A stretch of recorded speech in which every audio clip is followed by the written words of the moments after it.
जिन्होंने भी कंठी धारण किया उसको सबको बुला लो। कोई बाहर तो नहीं है? एक बंदा जाके बोल दो बच्चों, बाहर जाके बोल दो किसी ने जिसने नाम दीक्षा लेनी है अंदर आ जाओ। देखो नाम दीक्षा वाले कोई हो उनको बुला लो उनको। पानी की बोतल कौन? ये वाले आपके पापा है ना, हाँ वो मंगवा ये वाली, वो अंदर दूसरी हो, ये तो खाली हो गई है।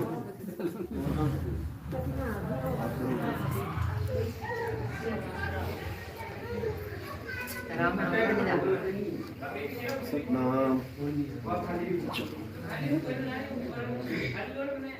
ये भी हैं बच्चे, नाम दीक्षा लेनी है।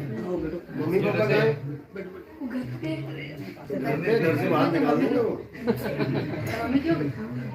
अरे हाँ कई बार बेटा ऐसे मत लो, ये बोतल में पानी भरवा। अब समझ लो, सबसे पहले आपने क्या करना है, सुबह उठते ही परमात्मा को याद करना है। कैसे याद करना है? दोनों हाथों को जोड़ना है आपने। बोलो साहेब। दोनों हाथों को ऐसे जैसे तालाब में से पानी निकालते हैं। बोलो साहेब। दोनों हाथों को एक साथ ऊपर ले जाना है, सिर पे रख लो। बोलो बंदगी। दोनों हाथों से नमस्कार वाली मुद्रा में बोलना है सतनाम। तो क्या बना? साहेब, बंदगी, सतनाम। ये आपने सुबह उठते ही साहिब बंदगी सतनाम करना है। उसके बाद नहाने के बाद साहिब बंदगी सतनाम करना है। उसके बाद भोजन से पहले जब थाली लग गई तो साहिब बंदगी सतनाम करके ही भोजन करना है। और चौथी बंदगी सोने से पहले बंदगी करना है। ये 4 बंदगी आपने कब कब करनी है, कब तक करनी है?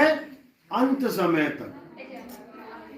अंत समय तक करनी है, यानी जब तक प्राण इस काया से अलग नहीं हो गए बंदगी करनी है। बंदा भूला बंदगी, साहिब भूले नाही।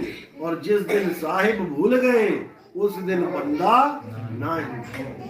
तो साहिब को पल पल याद रखना है। अब नाम क्या लेना है? बोलो पहला नाम जय गुरु, जय बंदी छोड़, जय साहिब, सतनाम, साहिब बंदगी। ये पांचों नाम किसी अलग अलग भगवानों के नाम नहीं है। ये पांचों नाम एक ही परमात्मा के 5 52 अक्षरी नाम हैं। जय गुरु यानी उस गुरु की जय जो सारे संसार का गुरु है, जो सारे ब्रह्मांड का गुरु है, जो सारे जीव जंतुओं का गुरु है। बच्चा पैदा होता है गाय के, निकलते ही कैसे थन में मुंह लगाता है? किसने ज्ञान दिया कि इस थन के अंदर दूध छुपा है? मकड़ी जाला कैसे बुन रही है? किसने बताया ऐसे बुनना है? वो गुरु सबको ज्ञान दे रहा है। वो जगत गुरु है। नर नारी और कीट पतंगा शब्द गुरु सब ही के संगा। वो सबके साथ है। उस गुरु की जय करनी है, ना कि हिंदुओं का गुरु, मुसलमानों का गुरु, सिखों का गुरु, ईसाइयों का गुरु, तेरा गुरु, मेरा गुरु। ये सब काया वाले गुरु हैं। अब विदेही गुरु, शब्द गुरु की पूजा करनी है। तो पहला नाम जय गुरु, अगला नाम जय बंदी छोड़। बंदी छोड़ का मतलब होता है बंधनों से छुड़ाने वाला। राजा कहता है सैनिकों इसे बंदी बना लो। बंदी बना के कहां डाला गया? बंदी गृह में, यानी जेल में। अब उस बंदी गृह से जो तुम्हें छुड़वा ले वही बंदी छोड़ है। तो कैदी कौन है यहाँ पे? कैदी कौन है? सारे कैदी बैठे हैं। और जेल कहाँ है?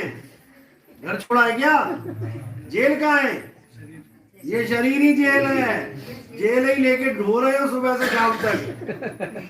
सुबह उठते हो, जेल की दे तेरे को सफाई, बढ़िया सफाई, पाउडर, लिपस्टिक, लाली, बिंदी सब लगा के जेल पूरी सजा लेते हो सुबह सुबह। जेल सजा के सोचते हो मैं तो सच धज गई। जेल सजाई तुमने, कंघी करके निकले, एक लट ऐसे आ गई, एक भी ऐसे नहीं रहने देते, उसको भी सेट कर लेंगे। तो जेल से इतना प्रेम कर बैठे हैं कि जेल को जेल मान ही नहीं रहे, जेल को अपना स्वरूप मान बैठे हैं। लेकिन अब नहीं मानना है, अब ये छोड़ने की तैयारी करनी है। इसका मतलब ये नहीं कि नहाना ही बंद कर देना। किराए के कमरे में रहते हैं तो सफाई तो उसकी भी करते हैं, ये थोड़ी नहीं कहते हैं मेरा थोड़ी नहीं मकान मालिक का है, उसको भी साफ करते हैं, पेंट करते हैं, ठीक करते हैं। तो जब तक इस किराए में रहना है, इस किराए के मकान में, तब तक इसको भी साफ सुथरा रखना है, मोह नहीं करना। किराए का मकान छोड़ते हुए अपने घर जाते हुए कौन रोता है? खुशी होती है कि हमने इस शहर में अपना फ्लैट बना लिया, अब इन किराए के पंगों से मुक्ति मिल गई। खुशी होती है किराए का कमरा छोड़ते हुए। इसी प्रकार इस शरीर को छोड़ते हुए भी तुम्हें आनंद आएगा। जिस मरने से जग डरे मेरे मन आनंद, मरने पर ही पाइए पूर्ण परमानंद। फिर आएगा असली आनंद, क्योंकि अब तुम्हें मरने के बाद गर्भ में नहीं जाना है, फिर दोबारा जेल में जाओगे। अब तुमने मुक्त हो जाना है। तो कौन मुक्त करवाएगा? बंदी छोड़। तो उसी की जय करनी है, जय बंदी छोड़। उसके बाद जय साहिब। आज तक भी गुरुओं के पास गए, आज तक कई साहिब के पास गए, कोई एमएलए साहिब, कोई सीएम साहिब, कोई डीसी साहिब, लेकिन अब जो साहिब तुम्हें मिलने जा रहा है वो साहिब सबसे बड़ा साहिब है। आज तक तुमने जितने भी साहिब के पास गए, उस साहिब का कोई ना कोई माँ और बाप थे। जिन गुरुओं के पास गए, जिन देवी देवताओं के पास गए, उनके भी माँ और बाप थे। लेकिन अब जो साहिब तुम्हें मिलने जा रहा है उसका कोई माँ बाप नहीं है, क्योंकि वो सबका ही बाप है। साहिब सबका बाप है, बेटा किसी का नहीं, और बेटा होके जन्मिया सो तो साहिब नहीं। तो जय गुरु, जय बंदी छोड़, जय साहिब। सतनाम, उसी परमात्मा का नाम सत्य है और हमारा नाम भी सत्य है। राम जी का नाम राम नहीं है, वो रखा गया, किसी ने रखा है, 52 अक्षरों के द्वारा रखा गया, लेकिन असल में राम जी का नाम भी सत्य है। इसीलिए बोला जाता है राम नाम सत्य है।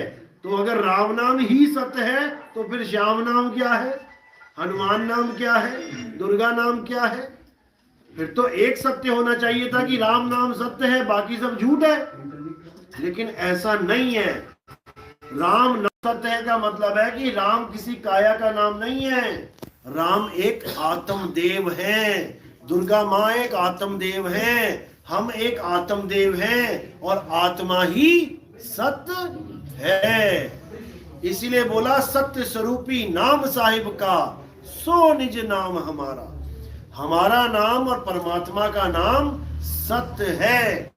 वो अपने नाम को जानता है और मैं अपने नाम को भूल गया, इसीलिए बोलना पड़ा कोई नाव ना जाने मेरा। इसलिए बुल्ला साहब कह रहे हैं बुल्ला की जाना मैं कौन। अब तुम्हें तुम्हारा ज्ञान मिलेगा। तो जय गुरु, जय बंदी छोड़, जय साहिब, सतनाम, साहिब बंदगी। उस साहिब को, उस बंदी छोड़ को, उस परम पिता परमात्मा की हम बंदगी करते हैं। ये आपने नाम कब कब रटने हैं? जब जब आपके पास खाली समय पड़ा है, बस जपते जाओ। पैदल चल रहे हो, जपते जाओ। बस में बैठे हो, जपते जाओ। कुछ भी कर रहे हो काम, जपते जाओ। सब्जी काट रहे हो, जपते जाओ। खाना बना रहे हो, जपते जाओ। जपते जपते जपते जपते बाकी जितने भी तुम्हारे नाम तुम्हारे दिमाग में एंटर कर रहे थे वो सब बाहर निकल जाएंगे। 52 अक्षर जितने भी घुसे हुए थे वो इन 52 अक्षरों के द्वारा निकाल दिए जाएंगे। जैसे सांप ने काट लिया, जहर चला गया। अब जो दवाई बनाई गई है वो भी सांप के ही जहर से बनती है। तो जहर जहर को काट देगा, लोहे को लोहा काट देगा। इसी प्रकार 52 को 52 काट देगा। भूल जाओगे पुराने वाले नाम। अगर मैं वैसे बोलूं कि भूल जाओ पुराने गुरु ने क्या दिया, नहीं भूल पाओगे। किसी का पति मर गया, औरत का, अब उसको सारे कह रहे बेटा भूल जा भूल जा। उसने तो जिंदगी बिताई है, वो कैसे भूल जाएगी? तो उसको भुलाने के लिए क्या करना पड़ेगा?